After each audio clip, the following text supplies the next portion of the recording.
Hi friends, அனைவருக்கும் வணக்கம். இன்றைக்கி நம்ம சேனலில் எதை பற்றி பார்க்க போகிறோன்னா லைஃப் ஸ்டைல், அதாவது வாழ்க்கை முறையை பற்றி தாங்க பார்க்க போகிறோம். வாங்க வீடியோக்குள்ளே போகலாம்.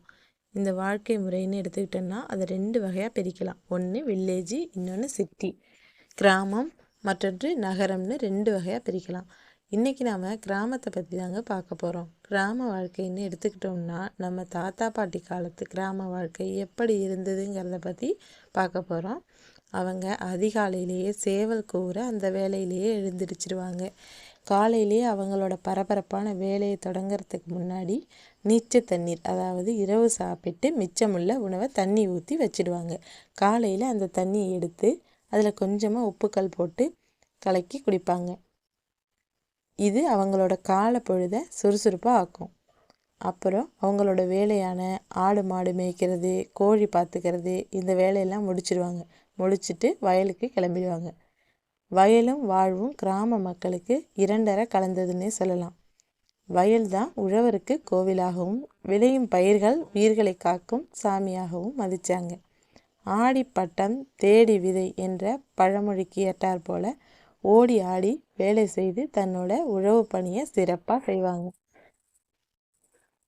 காலை கதிரவனுக்கு முன்னாடியே எழுந்து மாலை மறையும் வரை தன்னோட பணிகளை எல்லாம் சிறப்பாக செய்வாங்க. சிறுவர்கள் எல்லாம் மரத்தடி கீழே பம்பரம் விடுதல், கிட்டிப்புல் விளையாடுதல், கபடி விளையாடுதல், பல்லாங்குழி, தாயம், கும்மி என சிறுவர் சிறுமிகள் எல்லாம் சேர்ந்து மகிழ்ச்சியாக விளையாடுவாங்க. இது அவங்களோட பொழுதுபோக்குன்னு சொல்லலாம். கிராம மக்கள் சாப்பிடும் உணவிலேயே தங்களோட ஆரோக்கியத்தையும் தேடிப்பாங்க. அம்மியில் அரைச்சி தான் சமைப்பாங்க, ஆட்டு உரலில் மாவு ஆட்டுவாங்க, திருவையில் தான் தானியங்களை உடைப்பாங்க. வயல் வேலைக்கு சென்று திரும்பி வரும்போது விலையின்றி கீரை, காய்கறிகள் இவற்றையெல்லாம் பறித்து வருவாங்க.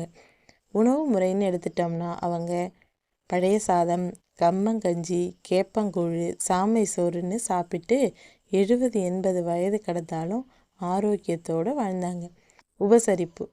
உபசரிப்புன்னு எடுத்துக்கிட்டோம்னா வீட்டுக்கு வருபவரை முதல்ல வரவேற்று அவர்களோட தாகம் தீர்க்க தண்ணீர் கொடுத்து அவர்களை திண்ணையில் அமர வைப்பாங்க. அதுக்கப்புறம் அவங்களுக்கு விருந்து கொடுத்து உபசரிப்பாங்க. திருவிழான்னு எடுத்துக்கிட்டோம்னா உழைத்த உள்ளங்களுக்கு உற்சாகம் தரும் வகையில் ஊர் திருவிழா நடக்கும். ஊர் மக்கள் எல்லாம் மகிழ்ச்சியோடு இருப்பாங்க. இயற்கையோடு ஏந்து வாழ்கிற இந்த வாழ்க்கையை நினைக்கும் போது நம்ம புது மனதில் பூங்காற்று வீசுகிறதுன்னு சொல்லலாம். ஆனாலும் இன்றைய காலகட்டங்களில் கிராம வாழ்க்கை இப்படி இருக்குதுன்னு சொன்னோம்னா இல்லைன்னு தானுங்க சொல்லலாம்.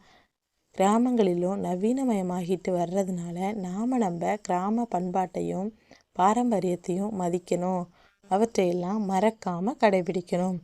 ஓகே ஃப்ரெண்ட்ஸ், இந்த வீடியோ உங்களுக்கு பிடிச்சிருந்ததுன்னா லைக் பண்ணுங்கள், ஷேர் பண்ணுங்கள், மறக்காமல் சப்ஸ்கிரைப் பண்ணுங்கள்.